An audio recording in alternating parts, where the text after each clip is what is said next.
So, మొత్తానికి 'నయనతార' అయితే ఒక ట్వీట్ పెట్టడం జరిగింది. 'కర్మ రిటర్న్స్' అని జెప్పేసి ధనుష్ పైన. యాక్చువల్‌గా ఏం జరిగింది వీళ్ళిద్దరి మధ్యలో మళ్ళీ క్లుప్తంగా చిన్నగా మాట్లాడుకుంటే, ఒకానొక సినిమా టైంలో 10 ఏళ్ల క్రితం వీళ్ళకి గొడవ అయింది.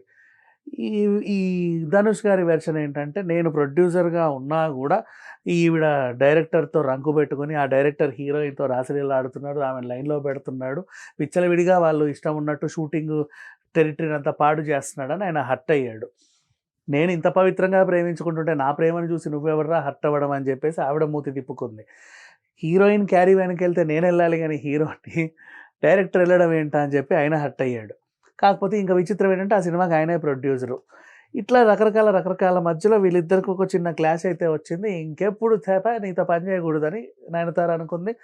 ఈమెతో పని చేయకూడదని ఆయన గూడా అనుకున్నాడు. కాకపోతే పుసుక్కున ఆ సినిమా పెద్ద హిట్ అయ్యేసరికి దాన్ని మళ్ళీ సీక్వెలో, ప్రీక్వెలో ఏదో తీద్దామని చెప్పి మళ్ళీ నయనతార నీ డేట్స్ ఇస్తావా? అంటే ఛీ పోరా నీతో పని చేయను అన్నట్లుగా ఆవిడ అనేసరికి ఇప్పుడు అసలు విషయం ఏంటి? 10 ఏళ్ల తర్వాత ఇంకెప్పుడు నాకు దొరక్కపోవా నీ సంగతి చెప్తా అని ఆయన, ఇంకోసారి నాకు దొరక్కపోవా నీ సంగతి చెప్తా అని ఈవిడ. ఇద్దరు కలిసి విడిపోయారు. దొరక్క 10 ఏళ్ల తర్వాత నయనతార ఇప్పుడు దొరికింది. అసలు విషయం ఏంటంటే నెట్‌ఫ్లిక్స్ వోళ్ళు పాపం ఏదో ఆనందం తట్టుకోలేక ఆవిడ బయోపిక్‌ని చిన్న డాక్యుమెంటేషన్ రూపంలో తీద్దామనుకున్నారు. ఈవిడదే ఎందుకు తీయాలిరా దేవుడా! అంటే మరి కాకుండా 100 సినిమాలకు పైగా హీరోయిన్, ఇప్పటికీ హీరోయిన్. కాబట్టి తనొక లెజెండ్ కాబట్టి తీయాలనుకున్నారు. కాకపోతే ఈ లెజెండ్ జీవితంలో 4, 5 కీలక ఘట్టాలున్నాయి. ఆ 4, 5 కీలక ఘట్టాలు గూడా 'నేను రౌడీనే' సినిమాకి సంబంధించి ఉన్నాయి. ఎందుకంటే అక్కడే ఈవిడ ప్రేమ మొదలైంది. ఆ సినిమా పెద్ద హిట్. ఈవిడ జీవితానికి కీలకమైన మలుపు. ఇవన్నీ అక్కడ జరిగాయి. కాకపోతే ఆ క్లిప్పింగ్‌లు వాడుకుందామంటే ఎన్‌ఓసీ కోసం ధనుష్ దగ్గరికెళ్ళాలి. ఇస్తాడో, ఇవ్వడో అని ఒక డౌటు. తిరిగారు నేనివ్వను పో అన్నాడు. సరే పోతే పో నీతో నాకేంటి అనుకోని ఆ క్లిప్పింగ్‌లన్నీ డిలీట్ చేసేస్తే, ఒకటి వాళ్ళ తరఫున తీసుకున్న చిన్న 3 సెకండ్లదేదో పెట్టారు. ఇది ఎప్పుడైతే రిలీజ్ అయిందో ట్రైలరు, భూతద్దం పెట్టుకొని వెతికాడు మొత్తం ఎక్కడెక్కడుందా అని. 3 సెకండ్ల క్లిప్పింగ్ కంటపడనే పడింది. వెంటనే ఎళ్లి 10,00,00,000 దావా యేస్తే ఈవిడకి ఒళ్ళు మండింది. నేను పర్మిషన్ కోసం వచ్చినప్పుడేమో మొహం మీద తలుపులేసావు. ఇప్పుడేమో ఇలా జేస్తావా అని జెప్పేసి 3 పేజీల లేఖ రాసి ఆయన పరువంతా తీస్తే అండ్ నయనతార కొంచెం గట్టిగానే ఉండింది. ఇంకెప్పుడు నాకు దొరక్కపోవా అని తను గూడా అనుకుంది. ఆఫ్‌కోర్స్ ఆ లేఖ తర్వాత దొరికేసాడు. ఎప్పటినుంచో వాయిదా పడుతున్న ఈయన విడాకుల ఘట్టం కాస్త అదే టైంకి తెగింది. సో, రజనీకాంత్ గారంటే ఆబ్వియస్‌లీ అందరికీ తెలుసు క్రమశిక్షణ గల మనిషి అని. వాళ్ళ పిల్లలు గూడా అంతే అని తెలుసు. సో, ఆ యాంగిల్‌లో చూసుకుంటే ఎందుకో రజనీకాంత్ గారి కూతురికి ఈయనతో ఉండలేము అనుకుంది.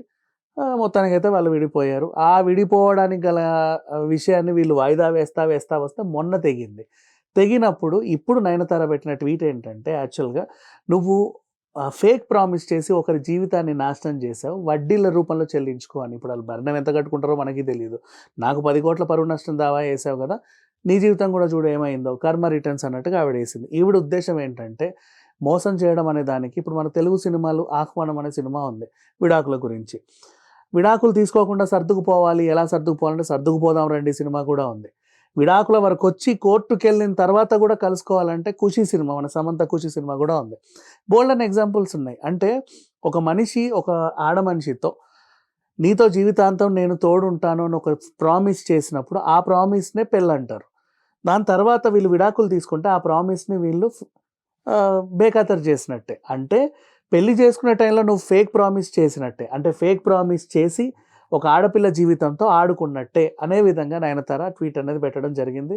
సరే మొత్తానికి ఈయన జుట్టు ఆవిడకి దొరికింది. ఆవిడ జుట్టు ఈయనకి దొరికింది. మరి ఈళ్ళిద్దరూ జుట్టు పీక్కొని కొట్లాడుకునే వ్యవహారం ఎప్పుడు సద్దుమణుగుద్దా అని చెప్పేసి టాలీవుడ్, కోలీవుడ్ అన్ని వుడ్లు కూడా ఎదురు చూస్తున్నారు. మనం కూడా ఎదురు చూద్దాం. Thank you so much.